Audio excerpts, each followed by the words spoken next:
Hi all. Today let's take a look at the different ways in which we can configure the dependency injection providers in Angular. So today I have created an Angular 13 application and here I have a service called logger service. This consists of a log method which basically does a console.log for the logger service along with a message and an ID. So for using this logger service, either we can use the provided in option here or we can add this in a providers array within the module. So in this case I am making use of the app module.ts and here I have given the logger service inside the providers array. So once you give the logger service or any service in a providers array, then you will be able to go ahead and access them or inject them in any of the components or directives. So in this case, I have injected the logger service within the app component. So once we run our application, you can see that the logger service is getting created with this particular ID. And after that, in the app component, I am logging this particular message, which we can see here. So inside the app module.ts, you can see that we have used the class name logger service as an identifier while registering in the providers array. So in the app component, when we try to inject the logger service, here the injector, which is the entity which takes care of injecting the actual service instances into the components, it will identify which is the service which needs to be injected using this particular class name. So if we go into detail, this is actually a shorthand notation. So ideally what is the exact syntax is, we have a provide logger service and something called use class where we will be giving the logger service. So this is the expanded format of what we gave earlier. When we run our application, we can see that the application is working as previously. So what is the use of this use class or this expanded format? You have the provide keyword where you can give the actual identifier or what is known as the dependency injection token. So this is basically an identifier which is used by the injector in order to identify which provider it needs to inject in a particular component or a directive. In this scenario, since the provide that's a dependency injection token name and the class name is same, we need not use the extended format, but we can use the shorthand notation. But in case we needed to make use of a different class, so here I have another service called client logger service, and this is basically extending the logger service, but it consoles a different message which is having the client logger service. So in case I needed to make use of this class instead of the logger service, so what I can do is I can provide that class name in the use class and still I'll be able to use the dependency injection token of logger service. So if you go to the app component, I have not made any changes, but internally I'll be making use of this particular class. So when we run our application, you can see that currently we are making use of the client logger service instead of the actual logger service. So here in this scenario, we made use of the use class keyword, which basically tells the Angular that we are planning to create an instance of this particular class name, which we provided here. And we are identifying that instance or the provider making use of this dependency injection token. Now let's explore what are the other options which are available other than use class. So suppose I have a weird scenario like I have a second provider whose token name is client logger service and which is exactly similar to the logger service which you already defined. So here we are making use of the token as logger service and class name is client logger, and here we are making use of the same thing. So now I am going to inject this same service within my app component.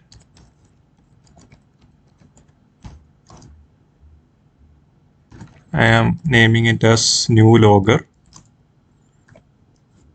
and I am importing the client logger service. Now I am adding a second log message, this time from the new logger. Now let's see what happens.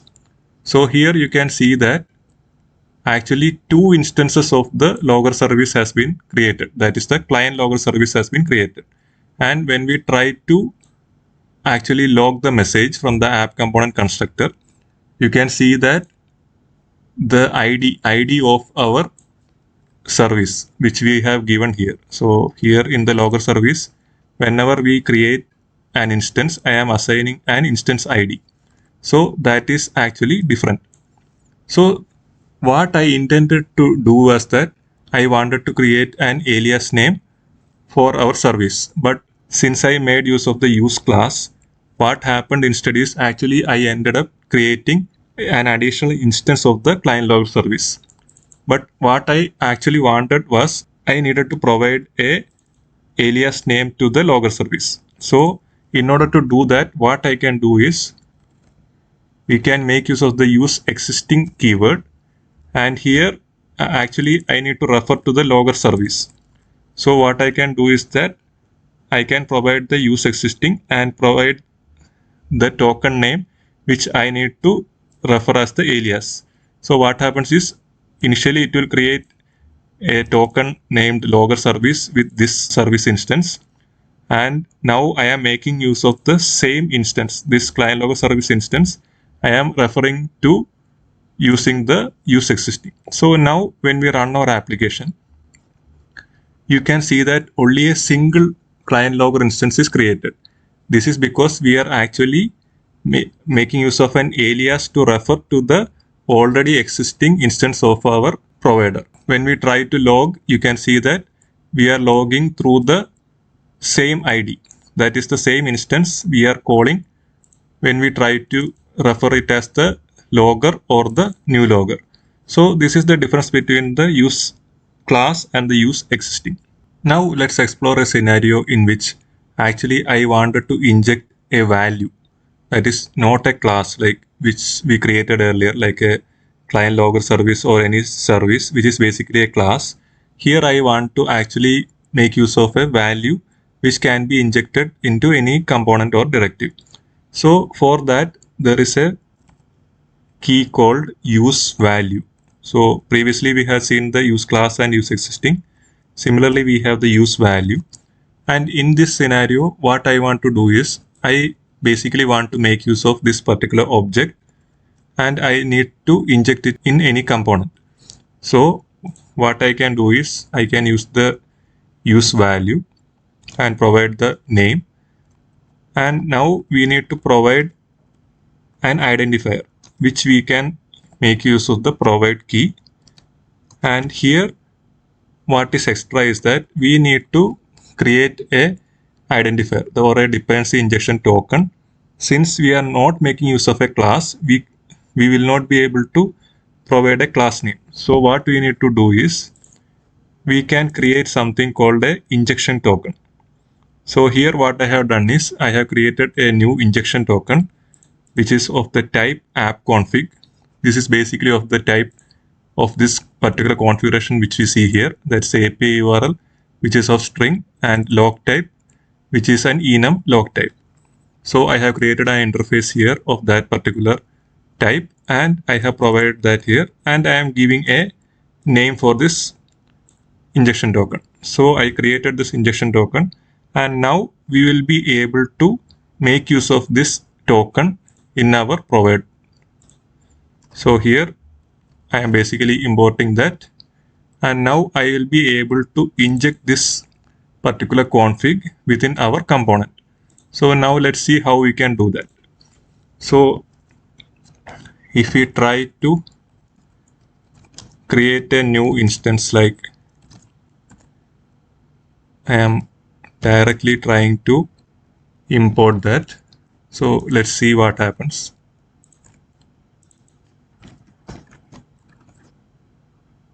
So here it will give an error like the config actually refers to a value, but it cannot be used as a type. So what we need to do is that we need to make use of something called @inject, and within that we can provide the dependency injection token. And here the type what you can give is the interface which we actually used in our DI token. So if you go here, I had made use of the app config. I can make use of the same thing here. So the injector will be making use of this particular DI token as the identifier, and it will inject the value within our component. Now if I try to do a console.log and I am trying to display this, let's see what happens. So here you can see that actually that particular object is getting injected in our component, and I am able to access the value of this. Now let's take a look at another type of DI provider, that is the use factory. So use factory is basically used in case I need to make a decision based on a value. So in my scenario, actually I have created a logger service provider. So this is basically a factory. What it does is based on the value of this configuration. So here we had created the configuration, and here I had given the log type. So the log type is an enum which consists of two values, that's the default and client. So in case the value is of default, I need to create an instance of the logger service, and in case it is client, I am going to create an instance of the client logger service. So if you check the code, basically I am injecting the config, and here I am checking the log type, and in case it is a client, I am creating the new instance, and otherwise I am creating the logger service instance. So in such scenarios, we can make use of the use factory. What we can do is, you can provide, so the DI token I am using is the logger service. So this will be what I will be injecting in my components, but I'll decide what I'll be or which class I'll be using based on this particular factory. That is the logger service factory which I created here. Now you can see that it actually has a dependency which is the configuration. So in such scenarios, Angular won't be actually injecting that. In a normal scenario, in case our service consists of other dependencies, Angular will be automatically injecting this. But in these kind of scenarios, we need to provide the dependency. So for that purpose, we have a key called depths, and this is basically an array within which you can pass the configuration objects. So here our dependency is the config, and I am passing the config token which I have created based on this particular configuration value. This is called a static provider. Basically we are statically providing the dependencies, and Angular will just inject them. So the order of this provider list or the dependency list is very important.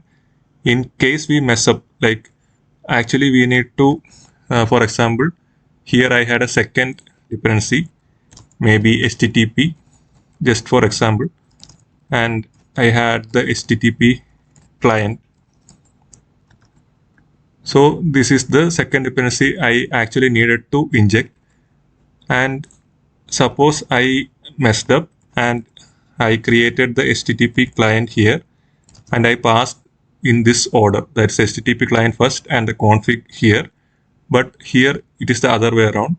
Angular will not check whether it is correct or not, it will just inject that. So in case or in place of config, I will get the HTTP client, and in place of the HTTP client, I will be getting the configuration. So here you need to be very careful while defining the dependency list. So in this case, we have only a single dependency, so it is not an issue. So basically we have given the dependencies, and now let's go to our app component where I'll be injecting our logger service. So what I have done is I have injected the logger service, and I am doing a log. Now you can see that within our config, the log type is client. So even though I had used the logger service as the token, when you run our application, you can see that the client logger service has been created. Now when I change this to default, automatically the type of the class will be changed based on the configuration. Now it is creating an instance of the logger service. For dynamically deciding which service we need to use based on some value, we can make use of the use factory. Finally, let's take a look at the multi option which is available within the providers. So here I have created the logger service and I am using the same class itself, and within the component I am injecting that I am logging the service. Now suppose I added the multi option which accepts a boolean value, so I am giving it as true. Now you can see that our application or the component actually failed, which is saying that the logger.log is not a function. So now let's see actually what it is having the value. So I am doing a console and I am displaying the value. So now you can see that it is actually injecting an array of services. So multi is basically an option in which you can define multiple classes which makes use of the same DI token. So this is, you would have mostly seen this within the HTTP interceptors. So now let's try creating a separate instance or an addition instance. So here I am giving the client logger service class with the same identifier token, that is logger service. Now you can see that there are two instances or two classes within that logger. So now let's see how we can actually make use of that within our app component. So here, instead of actually directly trying to inject this logger service, what we need to do is that we need to make use of the inject, and within that you can use the logger service as the token, and here you can define it as an array. So now what happens is, since it is an array, we will not be able to directly call the log. So for that we need to make use of a loop. So I am changing the name of this as loggers.